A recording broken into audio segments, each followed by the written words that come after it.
What's going on, folks? Friendship back here with another video, and today I wanted to do a little bit of a book review on a book I just finished called Courage is Calling by Ryan Holiday. He's one of my favorite authors, honestly. He's probably best known for his books Ego is the Enemy, Stillness is the Key, and the Obstacle is the Way. This is one of his more recent ones. I believe he's doing a series. You have the Stoic Virtue series. So this is the first one of the series. The second one is also just came out recently.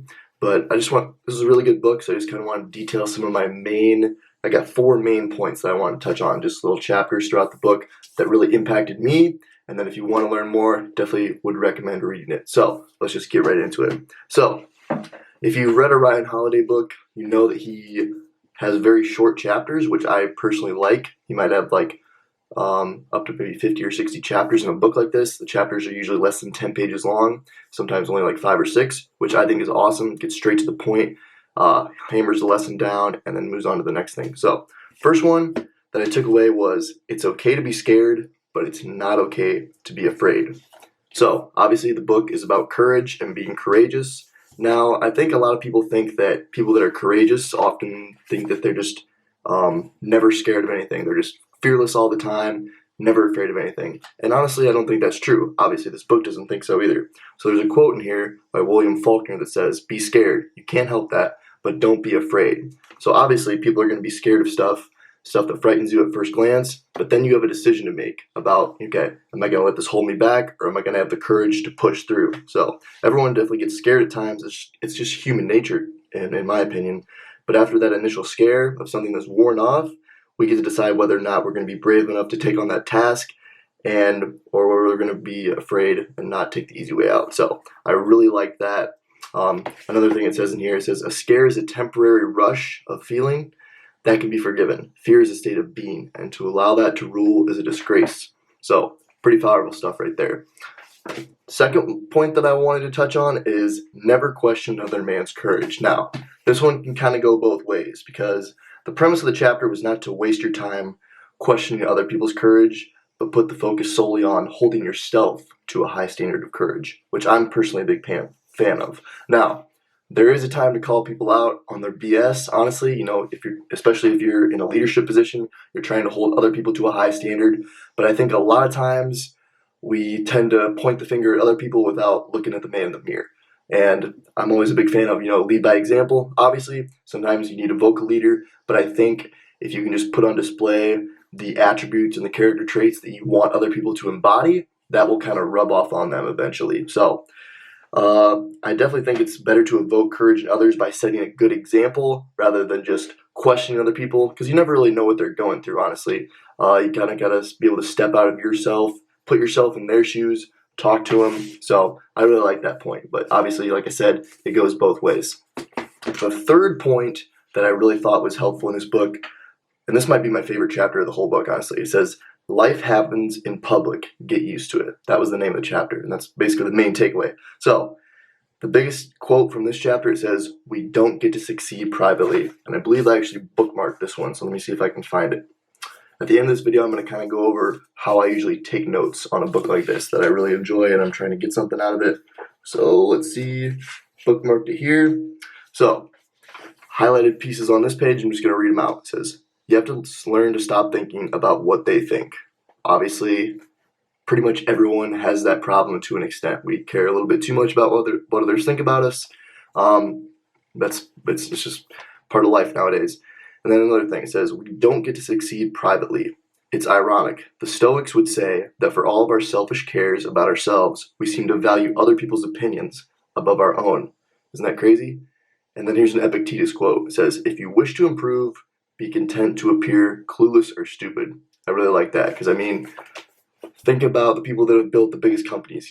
Bill Gates with Microsoft, Steve Jobs with Apple, Jeff Bezos with Amazon. I'm sure you've seen all the pictures of where they actually started. And you don't think like when Bezos was starting Amazon out of his garage or whatever that was, people were probably clowning. They're probably laughing at him. But obviously, he didn't let that get to him. He was courageous enough to power through. And, now he's one of the richest men in the world. So paid off for him. Obviously, not everyone's going to have that much of financial success, but, you have to start somewhere.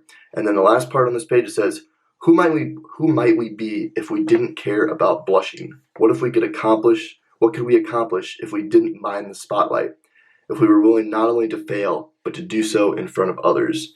And I think, especially in today's world, you can make a full living on just content creation, putting yourself online, but the cost is you're also going to have a lot of people voicing their opinions about you that don't like you, but that's okay. Because think about how many billions of people there are in the world. You don't need everyone to like you. If you think that your stuff and your content and what you're doing in life is for everyone, hate to break it to you, but it's for no one. If it's for everyone, it's for no one.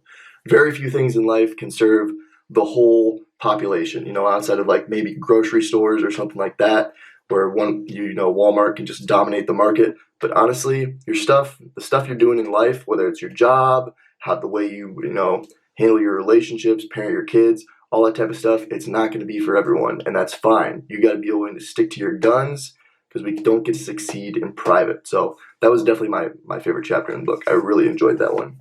And then the last point that I wanted to touch on was this chapter called "You Must Go Through the Wilderness." So I'm going to read out some notes I wrote down from this chapter. So I believe this was a quote by Winston Churchill. It says, "Every prophet has come from civilization, but every prophet must go into the wilderness, and he must serve periods of isolation and meditation."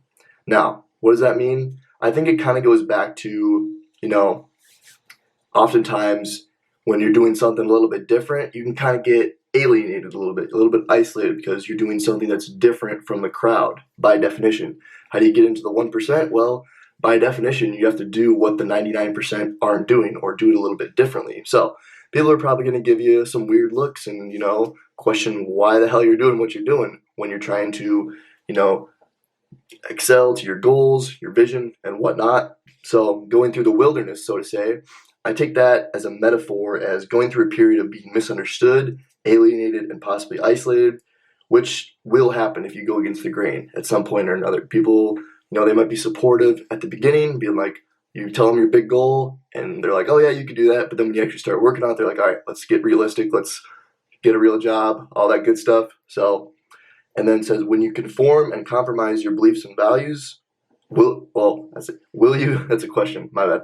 Will you conform and compromise your beliefs and values, or will you stay true and trudge through the wilderness? So I really thought that was a powerful one, just because I think, obviously, I'm pretty young still. I got some big goals. People probably don't give a shit about them. People probably don't believe in them. That's okay. I'm the only one that needs to believe in them. And I'm sure it's going to get lonely at times. I'm sure if you have a big goal that you're going to go after that's going to be a little bit different from other people, it will get lonely at times. Like they say, it's lonely at the top. Because by definition, having the lead on someone else is being alone. So, yeah, those are the 4 top points that I really took away from this book. Awesome book. Ryan Holiday is a great author. I finished this one, and I'm starting the second one in the series about discipline, but I would definitely recommend reading this book or really any of his other books. Like I said, Ego is the Enemy, Stillness is the Key, and The Obstacle is the Way are all great reads in my opinion. And then real quick, how I usually take notes and stuff on these books like this is, you see these pink little bookmark thingies here. These are just, like mini sticky notes sort of things. Oh, shoot. And if something's really important or I think it's a really good point, I will bookmark the page. So I don't do it very often. See, there's only about 4 of them in the whole book. And then I'm constantly just highlighting pages, highlighting little sections of the page. I'm dog-earing the pages. I think if you're going to read and you actually want to get something out of it, you should mark up the pages. You can take notes in the margins. I've experimented before where I actually took notes on notebook paper. That's definitely a move. But if you really want to get something out of reading and retain the information and more importantly, use it, I definitely think that marking up the book, it's your book. Unless it's a library book, don't do that. So yeah, definitely enjoy doing this book review. I'm probably not going to do this for every single book I read, but the ones that I think are worth reading and that I would recommend to people, we'll probably end up doing it for. Hope you guys enjoyed this video. Obviously, if you want to learn more, read the book for yourself. Get it on audiobook, get it on Kindle, whatever your preferred type of reading is. Make sure to like the video if you did enjoy it. Comment on what other ideas you would like to see next as far as fitness, personal development. Subscribe to the channel. follow me on Instagram at French_fit40. I've been posting content pretty much daily on there, mostly fitness related, more nutrition, personal development, you know the deal. So thank you for watching, guys. Peace.